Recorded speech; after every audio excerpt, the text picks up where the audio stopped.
Good morning. Happy Saturday. This is Nick Markey, physical therapist and online fitness coach, going on my morning walk. Been pretty consistent on this. Haven't really been working out otherwise, but at least I've been holding these up. And then I get to do these fun talks where I can just ramble about whatever topic I want. So, and then obligatory, here's my walking buddy Snickers. You can see her hair's kind of standing up. She's kind of like a hyena a little bit. Although, I think a hyena is, I've heard, more similar to a cat than a dog. They're interesting creatures. Anyways, so what I wanted to talk about today was, what does having a good mindset even mean?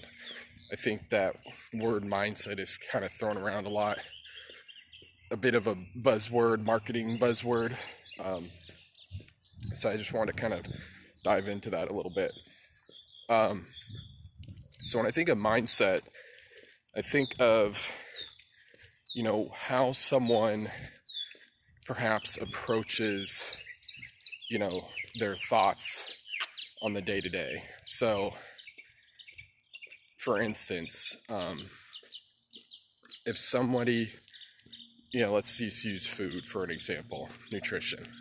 So somebody may approach food in the sense of mindset as something that maybe there are good and bad foods, right? So your mindset about food may have something like that. Like, right now, carbs are kind of the bad guy. Okay, so your mindset about food, there's good and bad foods. When in reality, food is just food, just objectively. And the problem with having sort of that mindset about food, that there are good and bad foods, is that your inner teenager, I guess, is going to want to rebel and potentially want to binge on foods. Like if your mindset about food is that it's good or bad, and there's, these bad carbs, it's very possible that you will want to binge on those things. Also, in a kind of a broader sense, you could say, say that you have a goal, like a long-term goal that you want to, lose some weight, and, you have, good motivation for that. You want, because, you have family, and you want to be able to keep up with them, and you want to have a good, healthy life with them. Morning. Good morning, Cindy.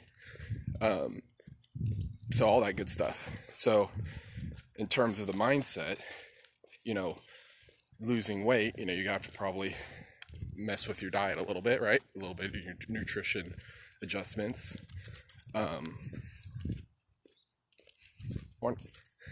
You will have to alter probably your mindset around food. Now, again, it could come back to that good and bad foods stuff, or it could be things related to, it could be things related to, your choices. So, having your choices align with what your goal is, right? So there would be a mindset shift there, right? So instead of approaching, like I have to cut all these, I have to eat less and approaching it from a different mindset in the sense that, well, I say I want this goal, right? So I say I want to be this person, or I feel and I believe I want to be this person and reach this goal. So then my mindset is going to shift towards, what are the choices that I have to make to become that person? All right, so you see it's kind of like a little subtle shift there. There's also other, obviously aspects of life too. So like with, for instance, I'll keep it in my wheelhouse, pain. There's a lot of confusion around pain, which I don't think I'll dive on right now, but a lot of times pain, there's a lot of people that deal with chronic pain, where they'll have, they'll feel pain either pretty regularly or off and on in an area. Maybe it was originally injured, but, it's been maybe many, many months or years and they still feel, pain in an area. So a lot of times people will, and this is not oftentimes their fault, because this is what they've been instructed to by their clinicians to some degree. People will not want to do, certain activities out of fear of injuring or damaging that part that they feel pain. Now, what's up, Sam? Now, in terms of sort of a mindset shift with that, you would look at, well, anything's possible at the end of the day, right?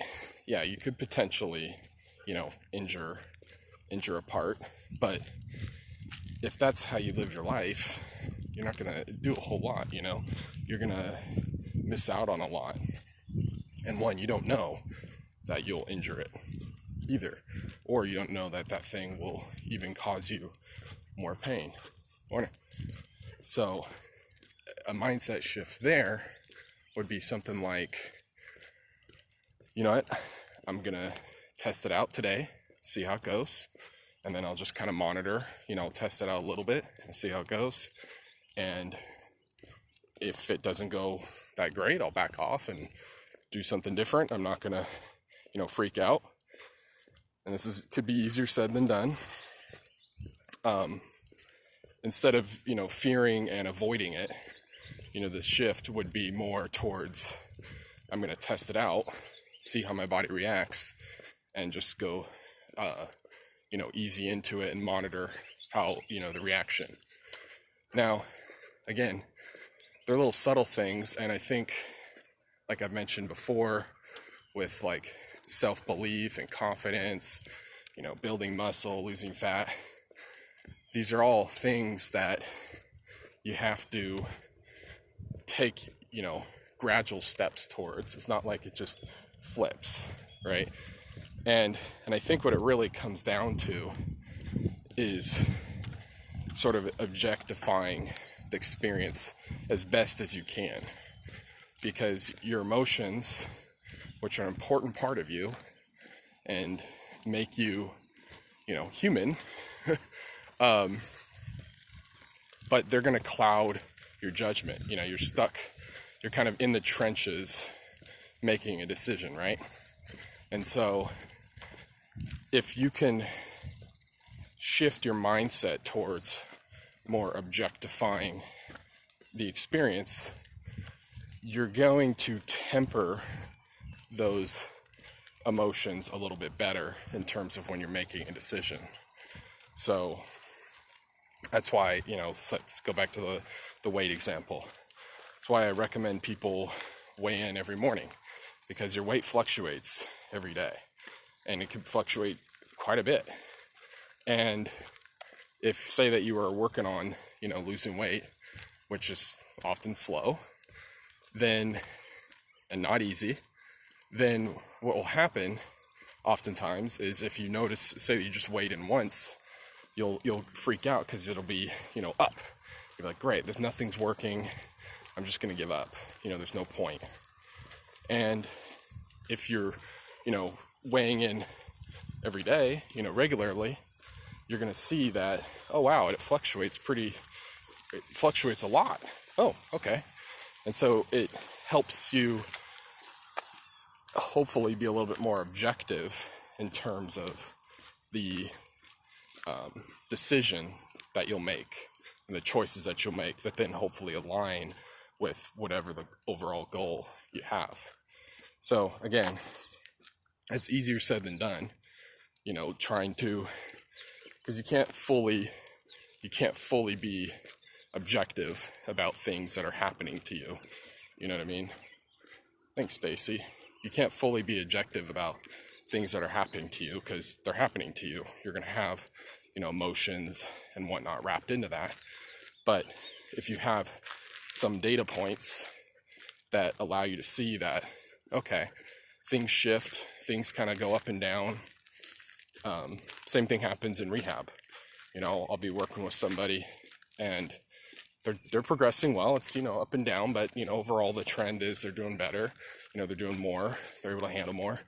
And then inevitably, like this is common, they'll have a bad week. Things will flare up. Maybe the swelling will hit them, or you'll get stiff or whatever, and of course the first thought is like, great, it's all back to square one. That's usually the exact words that I hear. I'm back to square one. And then I can show them, I can say, hey, look, on the first day you did, just this little bit. And this week when you had this flare up, you actually did, way more than that. So no, you're not back to square one. So it's that objectiveness to it. But again, it's hard to see that when you're in the trenches. But any little bit you can do to try and objectify the experience to some degree, the better off you will be when you're trying to make a decision or a choice, when you come to A or B, right? And this applies to everything. And again, I don't want it to make it sound like it's something you just flip a light switch and you have good mindset, bad mindset.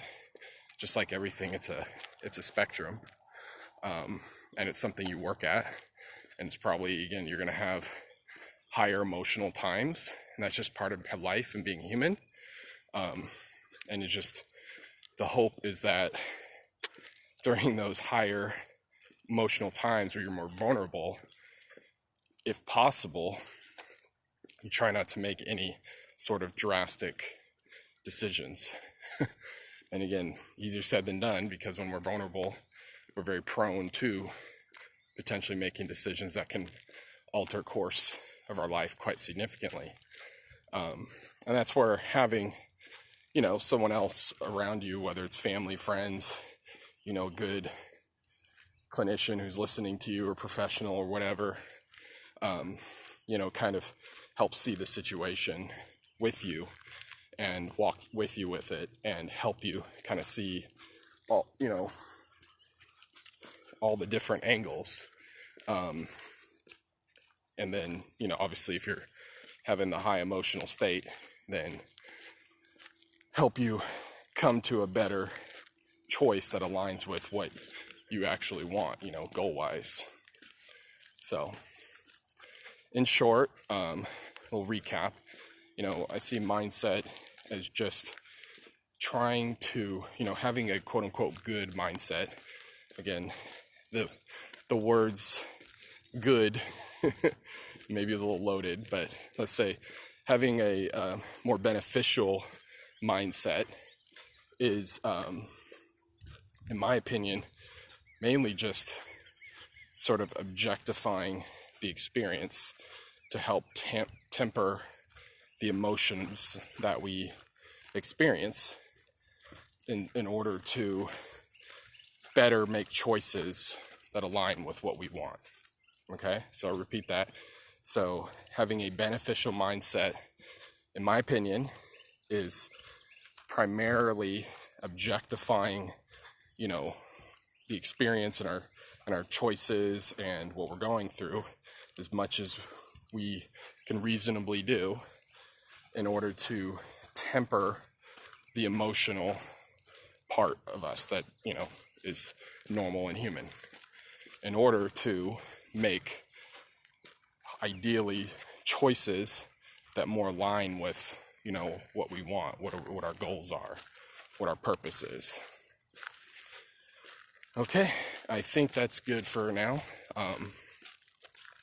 Hitting some definitely mental, quote unquote mental. Again, if you know me, I'm not a dualist. I don't believe in mind and body.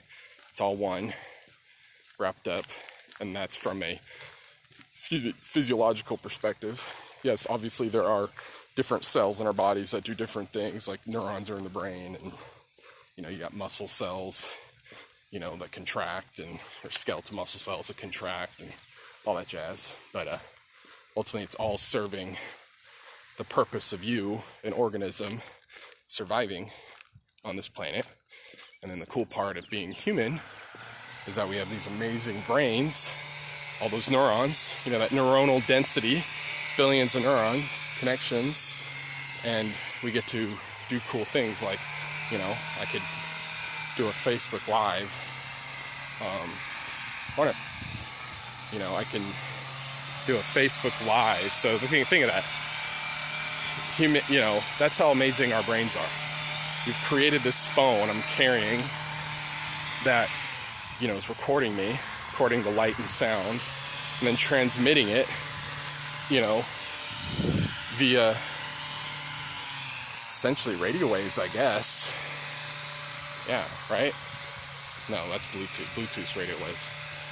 Whatever. Transmitting it via light or whatever. Whatever expert can weigh in on that, you know. What exactly Wi-Fi signals are. I guess they're just a different wavelength. Whatever. I'd like to know that.